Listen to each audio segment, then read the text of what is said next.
એપીએમસીની ચૂંટણીની મતગણતરી શાંતિપૂર્ણ પૂરી થઈ હતી। મતગણતરી વખતે વેપારીઓ અને ખેડૂતોમાં ભારે ઉત્સુકતા જોવા મળી હતી।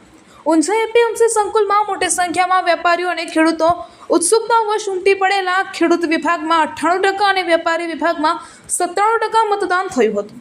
ઊંઝા એપીએમસીની ચૂંટણીને લઈને ભારે રસ્તાકસી રહેલી આજે સવારે 9 વાગ્યાથી શરૂ થયેલી મતગણતરીને લઈને પરિણામ સુધી લોકોમાં ભારે ઉત્સુકતા જોવા મળી હતી। ચુસ્ત પોલીસ બંદોબસ્ત સાથે એપીએમસી ચૂંટણીની મતગણતરીની પ્રક્રિયા પરિપૂર્ણ બપોરે 12 વાગ્યા સુધીમાં ખેડૂત વિભાગની મતગણતરી પૂર્ણ થતાં ભાજપે મેન્ડેટ આપેલા 5 ઉમેદવારોની હાર અને અન્ય 5 અપક્ષ ઉમેદવારોની જીત થઈ।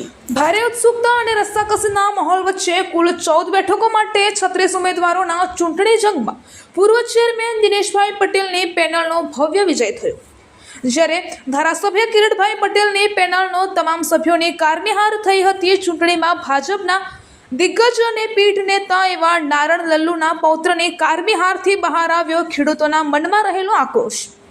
વિજય બનેલા અપક્ષ ઉમેદવાર બળદેવભાઈ પટેલે કહ્યું, અમે ભાજપના જ હતા અને હાલ પણ છીએ, તેમજ ચેરમેન ખેડૂતોનો જ હોવો જોઈએ।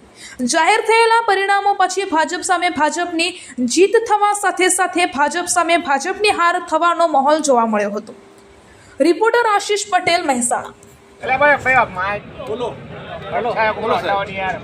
આજની આ જીત થઈ છે, તમે શું કહેશો આ જીતને લઈને? આ જીત મારી એ મારા વેપારીઓની જીત છે।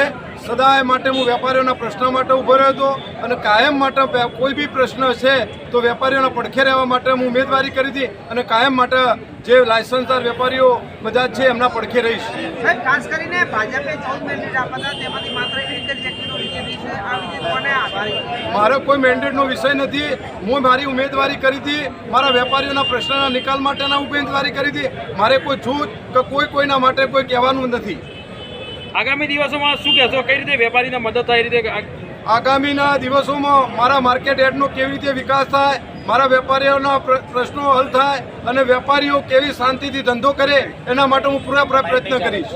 એપીએમસીના ચૂંટણી બાબતે શું કહેશો, પરિણામ બાબતે? મારે પરિણામ મારા ફેવરમાં પરિણામ જે આવ્યું છે, મારા મતદાર ભાઈઓએ મને જે જંગી બહુમતીથી વિજય બનાવ્યો છે એમનો જેટલો મારા દિલથી હું આભાર માનું એટલો આજે ઓછો છે। તમે કોની સાથે છો? હવે હું કોઈની સાથે નથી, જે ચેરમેન આવશે એમની સાથે જ છું।